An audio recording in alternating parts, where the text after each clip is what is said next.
네이버에서 AP투자연구소를 검색하시고 홈페이지로 들어오세요. 김영재 소장이 매일매일 실시간으로 추천 종목과 시황 분석을 진행하며 장 마감 후 결산 내역도 투명하게 공개하고 있습니다. 주식이 어렵고 종목 찾기가 힘든 분들을 위해 무료로 진행하고 있습니다.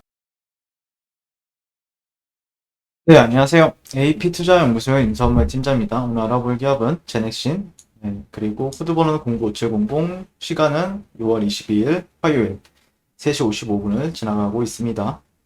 네, 전일에 이어서 리뷰를 진행하게 될 것 같고요. 뭐 특별한 리뷰는 없어요. 특별한 리뷰라기보다는 그냥 이 종목에 대해서 모니터링 하면서 지켜보는 시간을 가지게 될 것 같고요. 일단 조금 답답한 상황이긴 해요. 답답한 상황이긴 하고. 근데 이제 뉴스 같은 경우에는 계속해서 이제 변이 바이러스와 관련된 뉴스들이 상당히 괜찮게 많이 나오고 있죠. 그리고 데일타 변이라고만 치더라도 뉴스가 1시간 전에도 나와 있고, 30분 전에도 나와 있고, 관련해서 완만한 감속세 속 그 일상 감염 델타 변이가 변수다. 거기다가 델타 변이에 대해서 변수다라고 얘기를 하고 있고요. 어, 영국이 뭐 그 바이러스 백신을 맞았음에도 불구하고 80% 정도가 접종을 했음에도 불구하고 지금 변이 바이러스 확진자 수가 상당히 많죠. 현재도. 14일 기준 영국 내 델타 변이 감염 사례는 6만 624건. 네, 이 중에서 10대에서 30대가 젊은 층이 상당히 많습니다. 무려 70%를 차지하고 있다. 이렇게 얘기가 나오고 있고요. 문제는 젊은 층이 델타 변이의 감염원이 되면서 중증 발전 가능성이 큰 노년층까지 위험에 빠질 수 있다. 라고 얘기를 하고 있습니다. 그리고 전염성 같은 경우에도 압도적이다라고 얘기를 하고 있고요. 이 변이 바이러스로 뜬 게 이제 올해 말인가? 작년 말, 그리고 올해 초는 변이 바이러스가 좀 영국발, 뭐 남아공발 변이가 나왔었는데, 이름을 델타로 바꿔가지고, 조금 더 훨씬 강력해 보입니다. 네, 델타. 네. 어쨌든, 7월 달에 방역 수칙을 완화한다라는 얘기가 나왔었는데, 과연 그 우리나라 그 정부에서 그렇게 진행할지 그 부분도 좀 변수로 작용할 것 같고요. 미국에서 이주세 세배 깡충 가장 위협적인 바이러스라 뉴스는 계속해서 나오고 있습니다. 뭐 최근 보니까 그 이스라엘도 어떻게 보면은 그 백신 접종에 있어서 상당히 좀 앞서가고 있는 나라인데 이스라엘 같은 경우에도 델타 변이가 좀 확산이 되고 있다고 하더라고요. 네, 여기죠. 일부 학교 마스크 재착용하고 있다. 집단 감염이 발생을 했다. 어, 네. 전 세계적으로 조금 이거는 글쎄요. 이거는 또 새로운 뉴스죠. 네, 새로운 거기 때문에 이거 인지는 하고 있어야 돼요. 네. 인지는 하고 있대. 결국에는 제넥신이 작년 한 해 시장을 주도했던 종목군에 포함이 됐던 거는 제가 보는 관점에서는 제가 보는 관점에서는 어쨌든 신선한 재료가 있었기 때문이라고 생각하거든요. 코로나라는 새로운 재료. 근데 이 델타 변이가 새로운 그 신선한 재료가 될 것이냐? 그거는 우리가 할 수 있는 일이 아니고 언론이나 아니면은 세계의 추이, 세계의 추이를 봐야 되겠죠. 그렇다라고 했을 때 뭔가 좀 빠르게 더 주가의 회복을 이끌어줄 수 있는 모멘텀이 될 것인가를 보게 될 것 같고, 공매도가 8배 늘었다. 공매 잔고가 460억 돌파? 차트만 보면은 공매도 치긴 나쁜 종목은 아니죠, 사실. 차트만 봤을 때는 매수 거래보다는 매도 거래가 좀 더 유리한 수밖에 없는.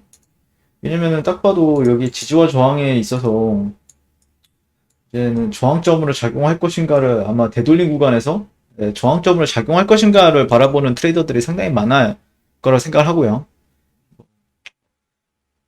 근데 이제 그 공매도 치는 사람들이 당하는 케이스가 결국에는 공매도 같은 경우에도 결국에 어떤 저항 라인이라든지 아니면은 매물대를 기반으로 해서 이제 매도 베팅을 하는 거거든요. 이탈했으니까 더 떨어질 것이다 라고 생각을 하는 게 이제 추세 추종 매매죠. 근데 이제 공매도 치는 사람들이 털리는 구간이 아마 얘가 갑자기 공매도 트레이더들이 떨리는 구간이 이렇게 나왔을 때 주가가 딱 여기서 이제 떨어져 줘야 되는데 보통 여기서 떨어져 줘야죠. 이런 자리. 아니면은 실제 최소한의 이 자리에선 떨어져 줘야 된단 말이에요. 99,500원짜리.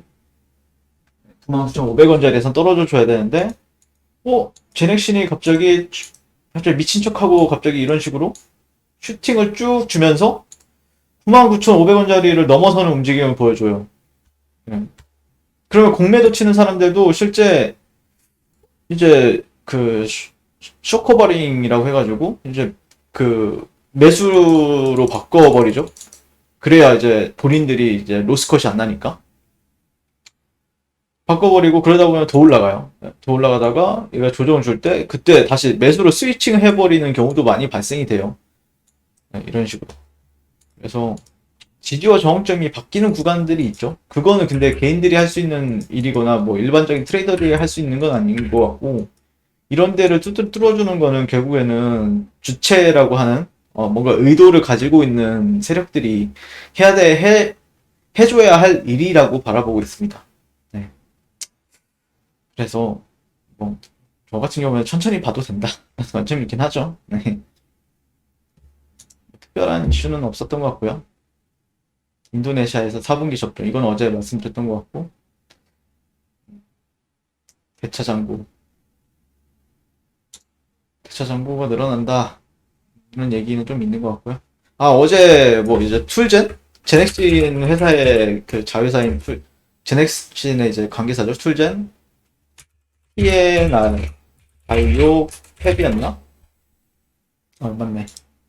얘네들이 같이 뭐 협력을 한다, 공동 연구 개발을 한다, 이런 이슈가 있더라고요.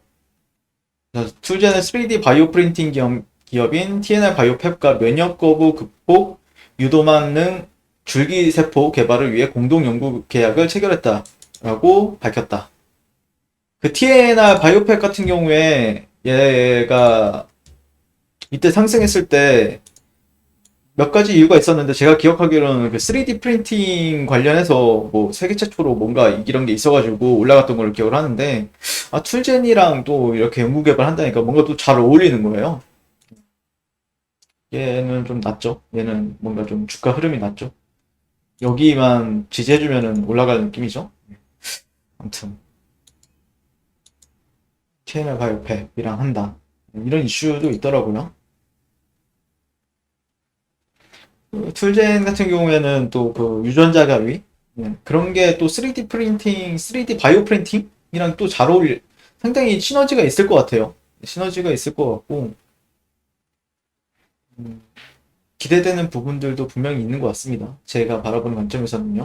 뭐 지금 당장 막 이렇게 막 드라마틱하게 나오진 않겠지만 그래도 지켜본다라고 하면은 분명히 또 좋은 결과를 보여줄 때가 오지 않을까 라고 바라보고 있고요. 일단 제넥신 같은 경우에는 조금 오늘 같은 경우에 수급이 기관에서 15,000주 연기금에서 1만 주 정도 들어오는 흐름이었는데 누군가는 또 매집해볼 만한 가격대라 생각해서 천천히 이제 분할로서 접근하는 트레이더들도 분명히 있을 거라고 생각을 합니다. 네. 돈만 많다면야 뭐 언제 어디서든 사면 좋긴 한데 한정적인 금액을 가지고 또 분할 매수하기가 또 까다롭긴 하죠. 지금 가격대는 충분히 메리트는 있죠. 분할 매수 구간으로서는 상당히 메리트가 있고 다만 이런 파동에서의 장점은 마음이 조금 편할 수 있다. 근데 조금 내려가면 좀 불편할 수 있죠. 근데 단점은 잘못하면은 좀 느리다. 잘못하면은 조금 좀 즉각적인 상승이 안 나와가지고 좀 잘못되면 좀 올라가는 흐름에 있어서 느리게 작용을 한다. 근데 대신 거의 뭐 최저점은 아니겠지만 어느 정도 바닥권에서 평단가가 형성이 되어 있다. 여기서 사는 사람들보다는 훨씬 낫잖아요. 여기서 사는 사람들보다는 훨씬 평단가가 좋으니까 그렇게 생각을 하는데요. 그런 평단가에 이득이 있는 부분들 메리트는 분명히 있는데 그게 이제 빨리 가느냐 아니면 느리게 가느냐 이걸 따져본다라고 했을 때는 조금 시간적인 걸 고려한다라고 하면은 지금 자리는 조금 지켜봐야 되는 것 같고요. 내가 시간은 좀 여유롭다. 여유롭게 좀 투자해볼 만한 종목인 것 같고 내 성향 자체도 좀 여유롭다라고 하면은 해볼 만한 건 맞는 것 같아요. 슬슬 매집해보기에는 괜찮은 자리다. 그렇게 생각을 합니다. 근데 이제 손절을 잡고 내가 한정된 돈으로 이제 저가 공략을 할 거다라고 하면은 결국에는 뭔가 어디를 이탈하면 나는 그냥 스탑을 나가겠다는 뜻이잖아요. 그랬을 때는 좀 차분하게 지켜봐야 될 것 같고. 그러니까 여러 가지 성향에 따라서 이제 달라질 수 있겠지만 저는 어쨌든 제가 생각했을 때 제 성향은 트레이딩 성격이에요.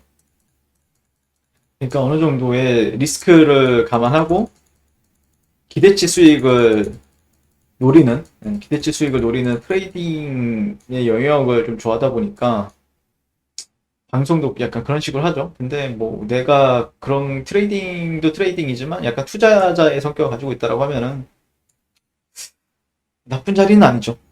평단가에 대한 메리트가 있죠. 언젠가 얘가 분명히 또 올라갈 날이 올 텐데 그러면은 여기서 산 사람들보다는 훨씬 좋은 평단가 밑에 있으니까 그건 맞는데 보통 이거 같은 경우에는 보통 이제 차트를 보는 사람들은 이거를 이제 되돌림 파동으로 해석을 하고 되돌림에는 매도로 이제 가져가는 게 왜냐면은 추세는 하방이니까 약간 이렇게 식으로 생각하는 게 또 일반적이거든요. 트레이더들은 또 기적이 나오면은 또 이제 상당히 편안하게 끌고 갈 수 있는 자리도 많죠. 네, 이상 제넥신에 대해서 방송을 마치게 될 것 같고요.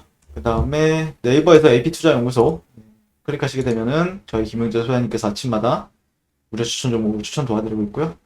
AP 메신저 가시면은 저희가 이제 친구를 맺게 되면은 저희가 또 운영하고 있는 텔레그램방 초대를 도와드리고 있습니다. 이 부분도 참고하셔서 잘 매매하셨으면 좋겠습니다. 감사합니다.